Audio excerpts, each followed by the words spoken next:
Hi, this is Joy Robertson. As many of you know, I love food. I love finding new restaurants. I love trying new dishes. And most of all, I love talking to the many great restaurateurs and entrepreneurs we have here in the Ozarks and beyond. I love hearing their stories, and that's what this podcast is all about, learning more about them and their journey. So join me as we savor the Ozarks. This episode is brought to you by Arctic Food Equipment. I have so many questions for the two women who are sitting in front of me.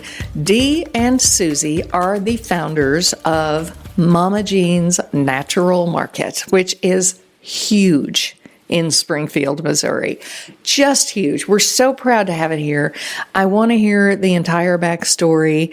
And my first question is, I moved here in 1997. I do not remember there not being a Mama Jean's, but I also don't remember when you opened your doors. Who wants to start with a little history? Well, we opened the doors in 2002, actually, on Jean's birthday. Don't get me crying. On Jean's birthday, Mama Jean, who was Susie's mother. Oh, that was your mother. See, I really did not do a lot of homework here. This is all completely new to me. So that was your mom. Mama Jean. Oh, I just love that. Okay, don't tear up, and I won't either. Dee's getting a little teary, and I'm sure you are too. Well, tell me about Jean. Well, Jean was a powerhouse of a woman. She had a natural food store in Ava. You must have thought a lot of your mom. You must have been around this sort of food and these sort of products all your life. Has that always been a part of your life then? It sounds like it probably has for at least a good bit of it. When I was 12, my brother went to college and brought my mom back a book called Sugar Blues. And my mom read that and, oh, wow, my diet changed overnight growing up, which was a good thing. At first, I didn't think it was, but in the long run, really good choice to eat healthier, even as a 12-year-old. So that's what started her interest. And her mom had terrible arthritis and her health was terrible. So my mom, I don't want my life to be like that. You know, I want to live full and not be crippled with arthritis and all this medication. So she started just studying and researching on nutrition, and she was a hairdresser by trade. And so she was still doing hair part-time and decided to get a business license and join a local co-op with $200, opened a business in the basement of her house, and she was open 3 afternoons a week. And that was in 1979. Oh, wow. Okay, so maybe a little before its time, particularly in that area of Missouri. Yeah, she was a pioneer, basically. They call anybody that's been in that industry from that time a pioneer. And especially being a woman in an economically depressed area, and people were like, health food, like, what's that? Yeah. And so as the business grew, then decided to move the business in town and opened up our first store that I think was about 900 square feet. And I was still living out of the area at that time, but then joined her later, and as we moved 2 more locations, in size, and ended up being on the square where the store is still there today. An ex-employee, Rachel, and her husband, Jeff, purchased it, and it's going strong and doing really well. And that was the hardest part, I think, was having my mom let go of that, because she did it for, I think, over 42 years. Wow. And that was her identity, her passion. And so that was a hard one to have her let go of that, and I totally get it, now being established over almost 22 years here. How long ago did she let go of that store? That was probably only about 5. She was in her 80s. Yeah, probably about 5 years ago. So she was still working her store at like 83, 84 years old. Well, it must have worked when she changed her diet, because that's a nice, healthy age to be continuing to work. Now, I don't want to be working when I'm 85. Okay, Dee just says, I don't want to be working when I'm 85. Now, a second ago, you reacted when you said you'd get a little bit emotional that you lost Jean. Did I understand, Dee, that she just passed away within the last year, maybe? It was last March 8th, on National Women's Day. Oh, well, that's, if she's going to go out on a day, she would want to, okay. Well, I'm sorry to hear about the passing of your mom. How did you two know each other? Dee wants to start in on this party. She has something to say here. Well, when I first met Susie, she was working at her mom's store, and what she told me was, I think a store like my mom's would go over really good where there were more people, like Springfield. And so, I was working at O'Reilly, and at that time, O'Reilly was really growing big, and it was a lovely place to work, a wonderful place to work. But as it got bigger, I would be going like, I don't know who that is. I don't know who that is. And it didn't have the same feel. And so I felt like I wanted to do something else. And when she said, I think a store like my mom's would go over good in Springfield, then we started our wheels turning. And then our neighbor, Nancy Brown, Machino. Yes, Machinos. I know her. She was my neighbor, and we were at her house one night, and she said, wanted everybody to go around the room and tell what their dream was. Really? And so Susie said, my dream is to have a store like my mom's in Springfield. And Nancy was like, well, what kind of store is it? And she goes, well, it's a natural food store. And she goes, talk to me in a couple weeks. I guess she had something in the works with somebody else, but then she said, I may have a place for you. And so that's when we got serious, when she said that she had the place over by Machino's. Okay, that was the original location, correct? Because I've been sitting here trying to think, where was the original location? But you're right. Forgive me. There's not one still there. Okay, it moved, and now there's one kind of sort of catty-cornered, a little bit over across from Bass Pro Shops. That was the original location, and a stone's throw east of Bass Pro now. Okay, a stone's throw west of Sam's here. Okay, remember the old furniture broker building, and when their commercials, they'd say just a stone's throw west of Sam's. And people in these parts know exactly what that means. Yeah. And this is a beautiful building, by the way. This East Sunshine is really a stunning place, but. So when you started in the original store, you must have learned a lot from your mom, of course, but what sort of products did you sort of start with? And I know it's grown from there, and we'll get into that, but what were your go-tos at the beginning?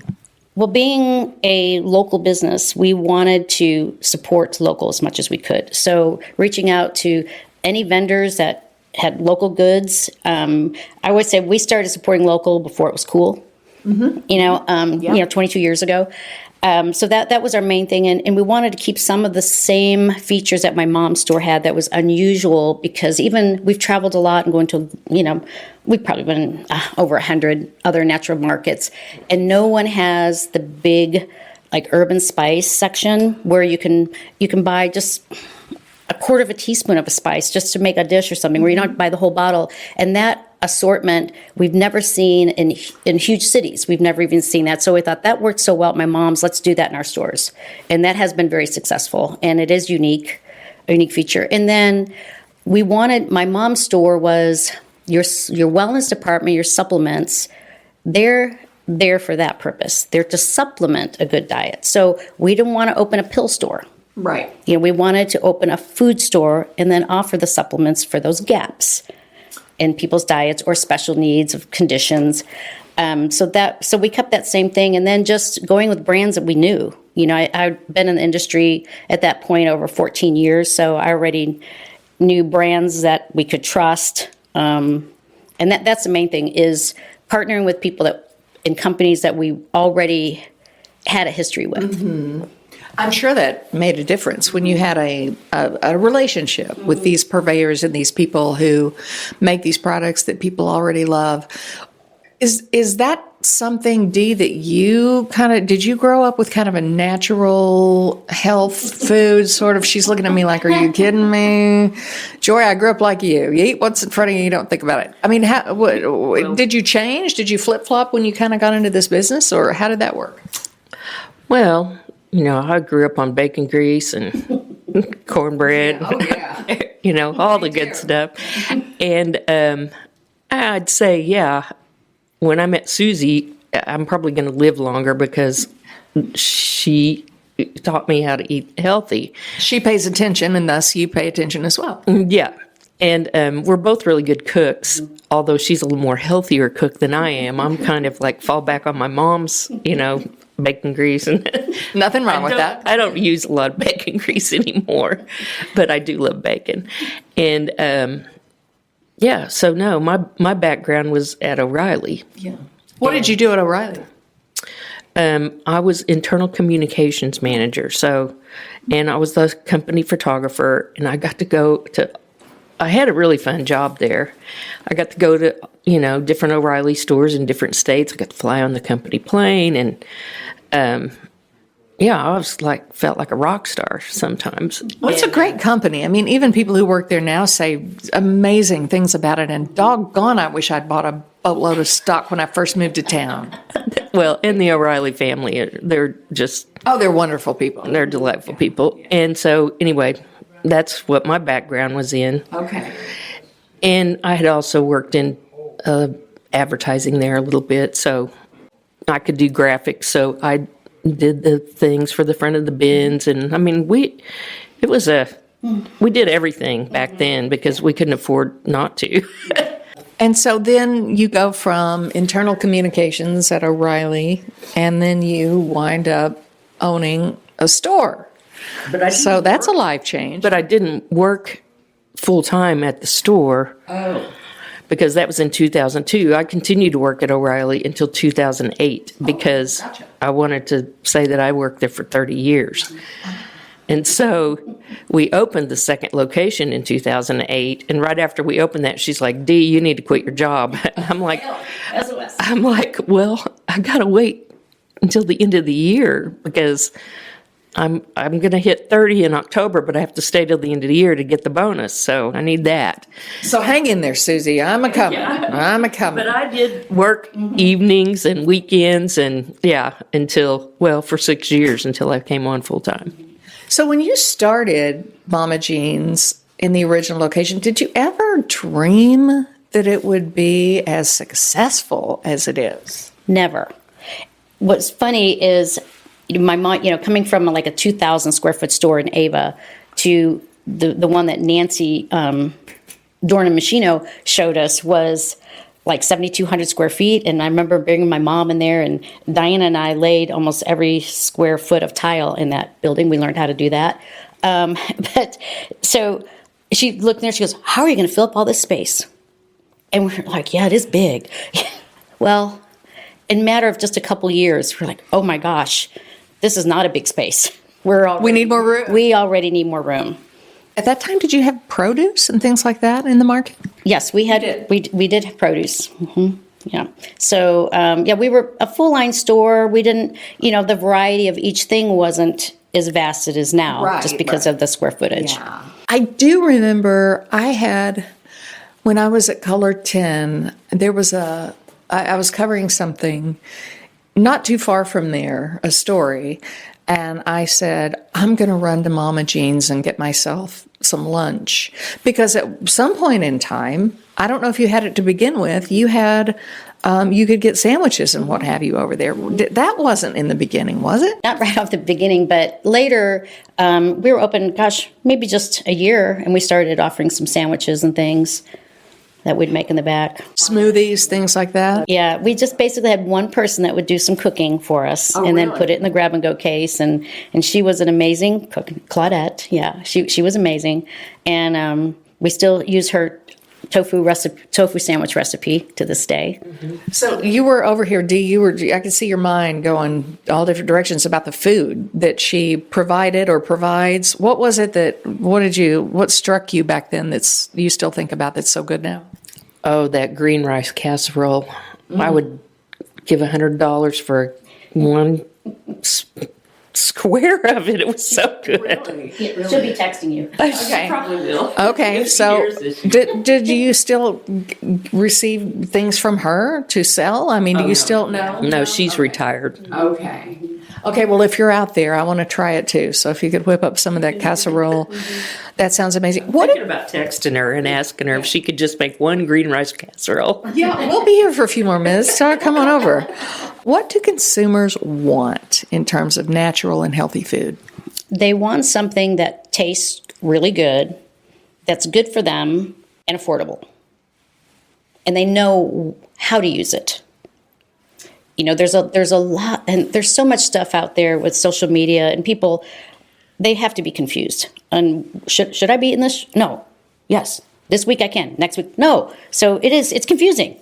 You know, so eggs are good for you. Eggs are bad for you. Right. You know, a little wine is good. Oh no, it's not. It's hard to decipher all that. But there are some things that we all know we can do. Mm-hmm. But that's what people want, is something that they can count on that is healthy. Mm-hmm. And from someone like you guys who decide what's going to go on these shelves, and they know that you know what you're putting there, right? Well, we used to. But now with thousands of products, you know, we have buyers that we have a lot of confidence in, and we have a list of ingredients that are not allowed in our store.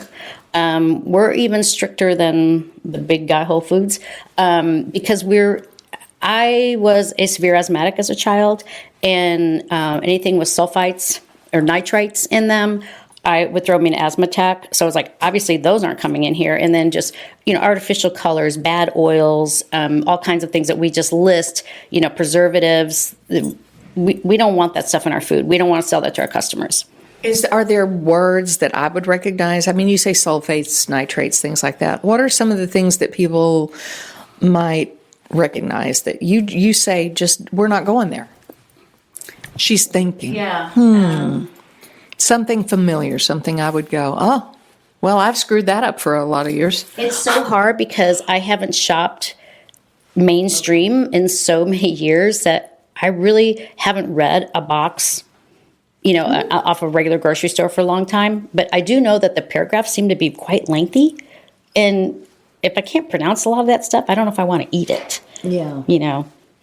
But it's hard. I mean, it takes a little bit of time to really think through that, look at those ingredients, figure out what you want to do. Because frankly, it is just so easy to get your hands on food. Mm-hmm. And so much of it is really good. You know, it's really good. And it's like, you just don't know.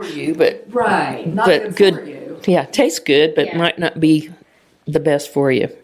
Do you find that Mama Jean's is maybe making it easier on people like me who don't really understand the organic component? Dee says, I hope so. What do you think, Susie? Absolutely. I think when we started, natural food stores, you know, it's granola people, and everything is brown and gray, and I must admit the gluten-free selection, it was seriously 20 years ago, it was like seasoned cardboard. It is so much better now. So the companies have really, you know, gotten their act together, and things are really good. Like there's things that I don't have to be gluten-free, but I choose not to eat a lot of gluten. And there's so many products out there that are delicious, and I'm not choosing it because it's gluten-free. I'm choosing it because it's really good.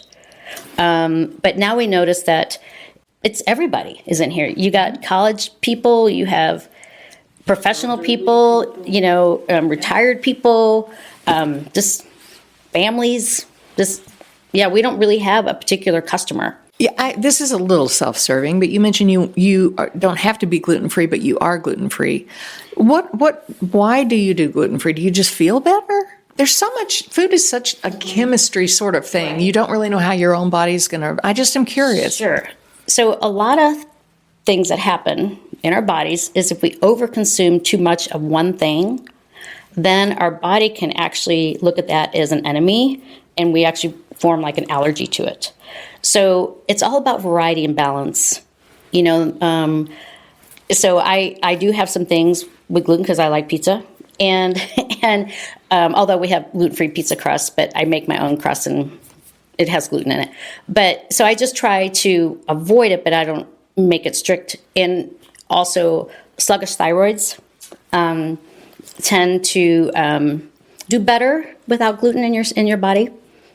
Okay, good to know, because I've known other people that have said they avoid gluten. They don't have to, and I've never really stopped to ask. So like I said, self-serving, but I had to know. Yeah, and the other, a lot of times people find a connection with arthritis with gluten. Okay, I'm starting to completely change the way I think about eating. Oh, talk about how you come up with the menus for, like, let's say your lunch counter or your smoothies, your breakfast, your coffees, things like that. That's got to be so much fun. Who takes the lead on that deal? Well, we're both pretty much the official tasters. Good job to have. Yeah, there's a group of people. We have some amazing, talented chefs, and they will, try new dishes, and then we get to say, thumbs up or down, and we're like, well, I actually got to taste another bite of that. I'm not sure, but and so we do have very talented chefs, and that at this point, where we've gotten to be over 160 employees, Really? we have people that are in charge of things, and we trust them. I was going to ask you how many employees were here. 160. And you started with how many? I think our original group was about 5 or 6 people. Wow. Yeah. Okay. Well, man, this is gross. Us 3 owners and then your 2 daughters. Yeah. Hence you coming over on the weekends and in the evenings when you got free from O'Reilly. Talk about your staff over the years. Do you have some people who've been with you since the beginning? I'm sure you probably do. We have a lot of long-term, we call them geners. And we've given away 20-year pins and, 5-year pins, 10-year pins. Giving two 5-year pins out today. Really? Mm-hmm. One to our grocery buyer. No, he's our grocery coordinator, and then the other one to our deli head here, Leo. That says a lot about a company. Do you find that people who apply here are kind of like-minded in terms of the whole natural food, or do you have people who walk in who really don't know? Well, if they aren't like-minded when they start here, we will. I think of this one employee that we had, Gary. Mm-hmm. And when he came to us, he came as a COE student, and I just felt like he needed support for some reason. And then he started posting online what he was eating, like what he made from the stuff that he brought home from work. And within not very long a time, his whole appearance changed. His skin cleared up. He just had a brighter look about him, and he really got into eating healthy. And I feel like sometimes people don't come here. When they come to work here, they're just, want a job. But by the time they leave, I feel like we've instilled in them what eating healthy is, and that. Yeah. When I talk about our employees, I get choked up. That says a lot about you. That's okay. That says a lot about you. You said COE student. That means? Well, we worked with schools. Like, we had a program with Parkview, and they had a class that the kids, they would send them out into the workforce for like half a day. They would work, and then we one of those sort of I see. Employee, and they got a grade, and a lot of times they ended up staying. Like, Gary was with us for several years, over 10. And I think probably one thing that you and your employees do really well is if somebody like me walks in and I have something that I want to address, you guys can help me figure out maybe how to get started down a path to healthier eating. Mm-hmm. Absolutely. We try to encourage them to, do webinars and things to, continually furthering education. Yeah. We really encourage that. And also going back to the staff, we have a lot of people that have been with us a long time, mainly because we believe that a happy employee is a good employee, and then happy employees make happy customers. So we really try to spoil them. And we've had employees that leave, they're like, oh, they're going to move to Colorado. They got to get out of here for a little bit. Well, I don't know how many, we call them boomerangs. Yeah. But we have so many boomerangs that people leave, and then a year or two later, can I come back? Yeah. Which is a great compliment. Oh, it is a great compliment for sure. Another thing I notice about Mama Jean's, local, you mentioned local, lots of local products, which is just great. I saw pillows out front, I saw candles. That's very fulfilling for you to offer local, healthy, wholesome products. Talk a little bit about that. Who wants to take that one? I can start. One of the things that we are really focusing on is working with Springfield Community Gardens.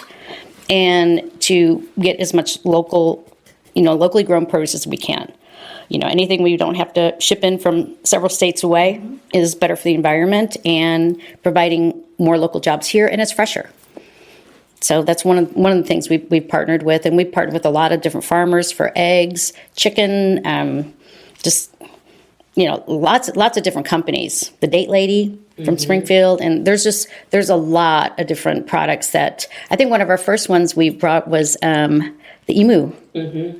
Backcountry Naturals. They were one of our very first vendors to bring in. So they've been with us over 22 years. Creek was our first. Well, Cheater Creek, yeah. And Cheater Creek outside of Ava. What sort of products did the emu farm bring you? It's an oil. So it's used for moisturizing and also can be used for anti-inflammatory and scar, help heal scars and Scar healing and whatnot. You've used it before? Oh, yeah.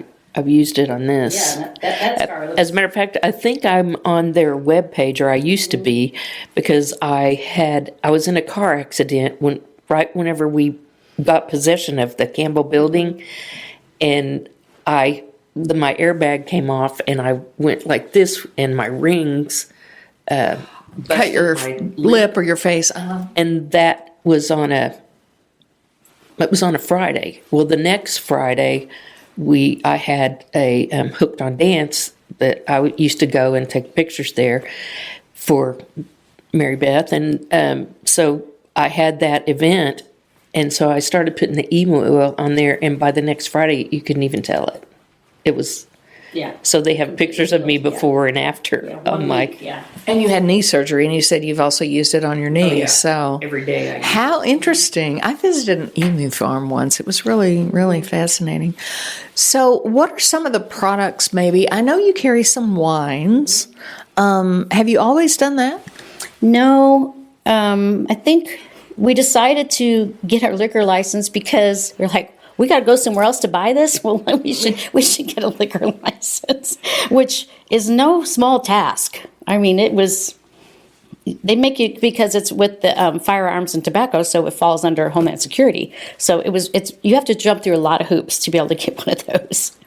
Is that a popular item, though, here? Because I've seen people in the back that maybe will give a sample if you're thinking of buying, which I think is nice because you don't want to commit to something you don't know.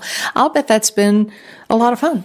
Yeah, it's not like one of our major departments. Our main ones are our produce, grocery, perishable, frozen, and then our wellness department and body care. And then our smaller, like household cleaners and things and the wine department. It's just nice because if people, we don't want to have to, you buy, you stop one more place, it's to save time, save gas.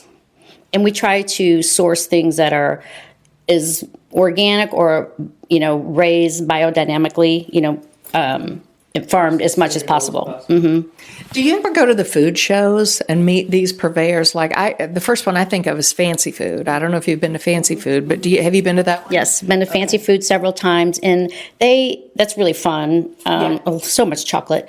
It's wonderful. I've been to the New York one. I've not been to the West Coast, but the cheese. It's just it's a dreamy thing to go to. It's a great one to go to. Although probably only about 30% of the products is something we could actually bring in here because the ingredients, gourmet doesn't mean necessarily clean.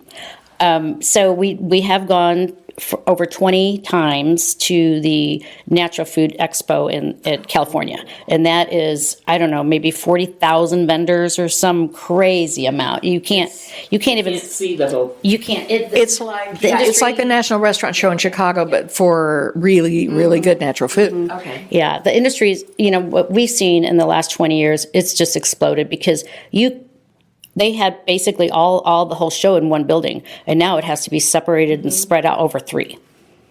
The industry is just.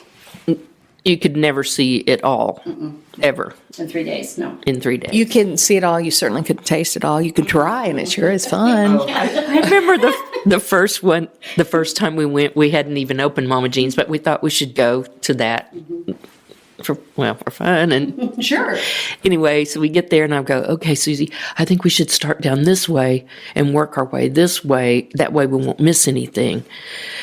Well, it was Tofu Town. we got about the second row, I'm like, all right, we're going to make another plan because we're going to blow up before we get to anything else. But we've had a lot of fun at those shows, and we've found a lot of good stuff. It is amazing to me how many producers have started really embracing everything from, like you say, gluten-free or meatless, people with allergies like alpha-gal and different things like that. And you see like nut-thin crackers, which rice crackers, and sometimes it's a little dizzying because you go to look at the oil and you're like, oh my gosh, grapeseed oil, coconut oil, olive oil, I don't know what to do here. You've been in the business for a while, but you have to be really blown away by what people come up with. There's such good companies out there. Like we started with this one, I got a sample, and they're called Top Seed Crackers, and they're paleo, they're gluten-free, they're vegan, they're alpha-gal friendly. They're gluten-free, but it's just in no bad oils, no seed oils. So that's something we're getting more and more aware of, and trying to really choose brands that are using olive oil, avocado oil, things like that, because the seed oils are causing inflammation is horrible on the body, and the seed oils are contributing to inflammation in your body. I have heard more and more about the issues with seed oils. And name a few of those seed oils that some of us have in our pantry that we might want to take a second look at and think, Safflower, okay. Canola. Those are pretty, and soy and corn. Even though corn is such a high GMO product that, I read a lot about that as well. Corn oil, they say, and I guess vegetable oil. How do you feel about that? No, she's shaking her head. No. Oh, vegetable oil. I don't know. Maybe if you have a dry grease, thing of plumbing or something, you pour a little bit in there so it doesn't your pea traps, whatever. So that's the use for that. Yeah, all right, use something different. Yeah, I wouldn't put something that says vegetable oil in my body. Wow. See, I think so many of us are still doing it wrong. Because you just think it's just what mom always had or whatever. I just go get it. And when people are like, well, that's overwhelming, I don't know what to do. Well, when people come in, they go, I really want to clean up my pantry. I want to clean up my diet. I don't tell them to go throw everything away. I'm like, okay, if you use this product up, we're going to switch it to this. And then, so every week you're changing 2 or 3 products, and over the year you have a really healthy kitchen, pantry. Your selections are solid. Do you do classes here on this sort of thing? Because I feel like I've just been through one. You should. Do you do, I know when people come in, they can probably ask all the questions that they need to, but have you it seems like you've done classes of different kinds before. Do you do informational? Yeah, and we've had tour groups, like you could sign up, like, shopping at Mama Jean's 101, because some people are like, I don't know how to shop there. Like, well, it's really not really any different, but it's that intimidation, to come in. So we've had people sign up, and we've had staff, just walk around, educate, and this is how you do this, and just answer a lot of questions so they feel more comfortable, coming in. But I think a lot of people think that that they won't recognize the food here. Mm-hmm. They're like, well, I wouldn't know what to do with any of that food. Well, and I can understand that, because there are so many things on there that you don't see, you don't recognize, because you don't see it on TV all day, and you didn't grow up with that brand, and you're like, what is this? So yeah, you're right. We do have things, like some people might not know what to do with a can of jackfruit, but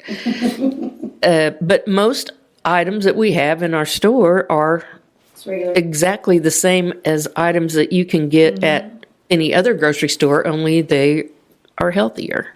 And you said most people wouldn't know what to do with what? Jackfruit. Oh, jackfruit. I don't know jack about jackfruit. Nor do I. I see. And I that's the kind of thing you learn about, but I don't know what to do with that. Substitute. It's a meat substitute. It's actually a vegetable that can be used as a meat substitute. It's a what? It's a vegetable that you use as a meat substitute. Mm-hmm. Mm-hmm. But with the word fruit on it, it shouldn't be that way, right? It just seems counterintuitive to me. So, and we, one thing that we posted recently on Facebook is, there's egg shortage right now because of the disease with the massive... The bird flu. Yeah. Bird flu. So supporting all the smaller local farms that we have over the years, we've been able to get eggs because the disease hasn't spread to them. And we didn't, even though eggs were going much higher on the market, we didn't get a price increase, so we did not increase our price for our customers. We still had the $5.99 price for this one local company, and they sell out quick, when they come in.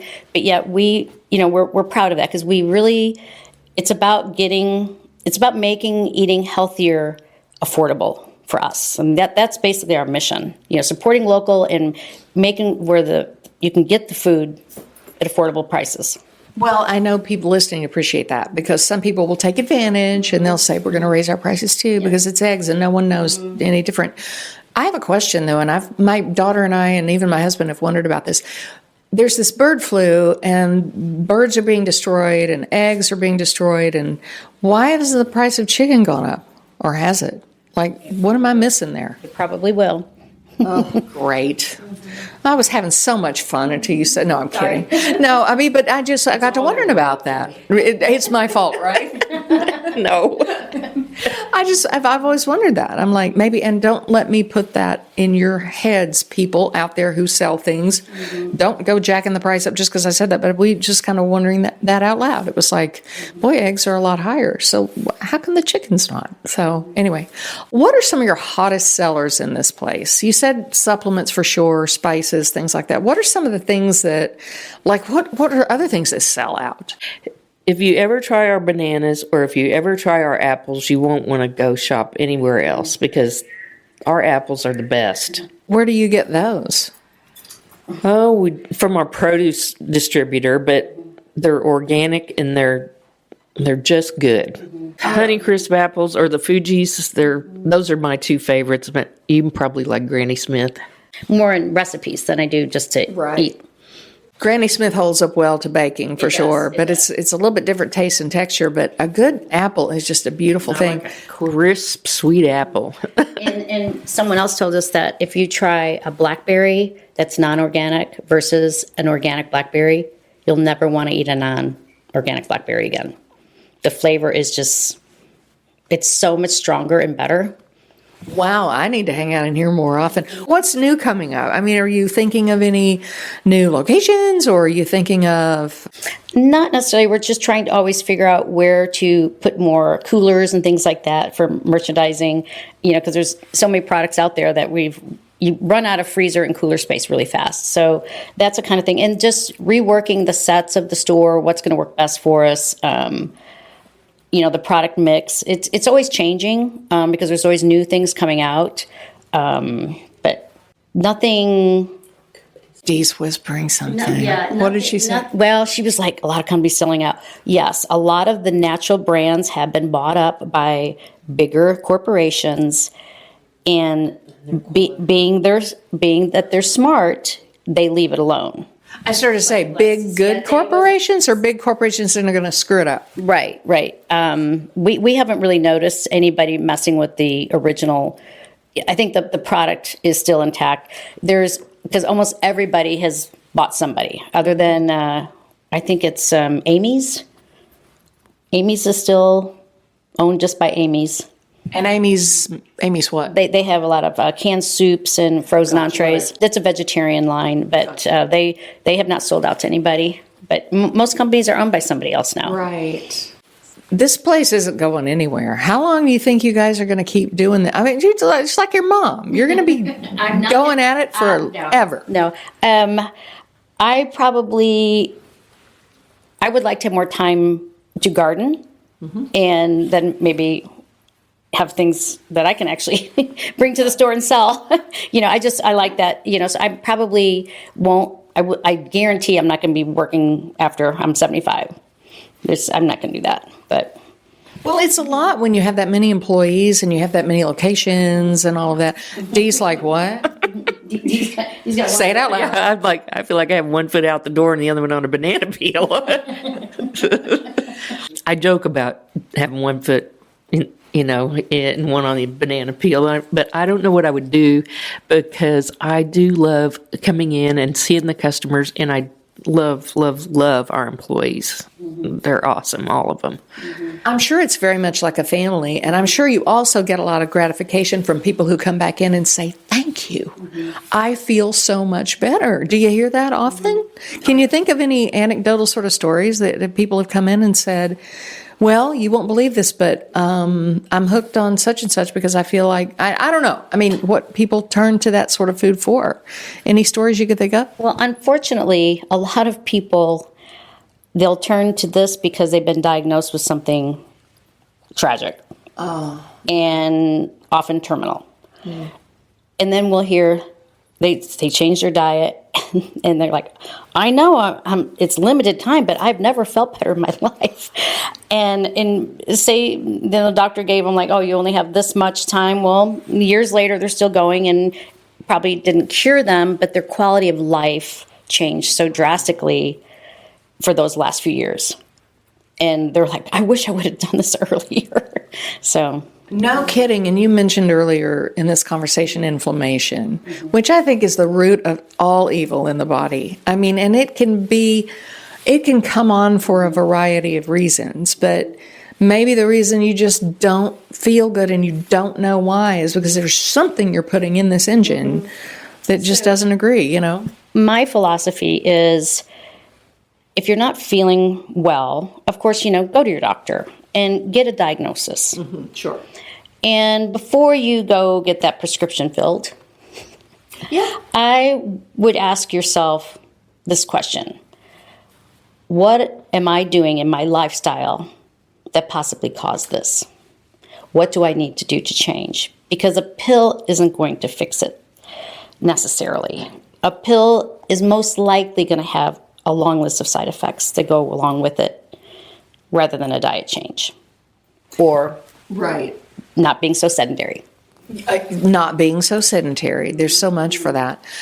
To be said for that. Absolutely. And I do think you have to do some soul searching and be very honest with yourself about what you do all day long and what you consume that maybe you might back off of a little bit. But, it's just all part of trying to be the best you that you can be. And yes, you're not here to give medical advice, but you're here to help guide people on a path of maybe avoiding some of the things that become, a thorn in our side in terms of anything from inflammation to diabetes, too much sugar. You mentioned the book that your mom read. What was it called? Sugar what? Sugar Blues. And is that exactly what it was? It was like you're eating too doggone much sugar. Yeah, and because sugar is one of the main contributors to inflammation in your body. I just want to thank you, Susie and Dee from Mama Jean's Natural Market, for taking time to talk to me on Savor the Ozarks, and I'm going to take you up on that tour. All right. Thanks for having us. It's been a pleasure, and I can't wait to take you on that tour. Well, let's go. Okay.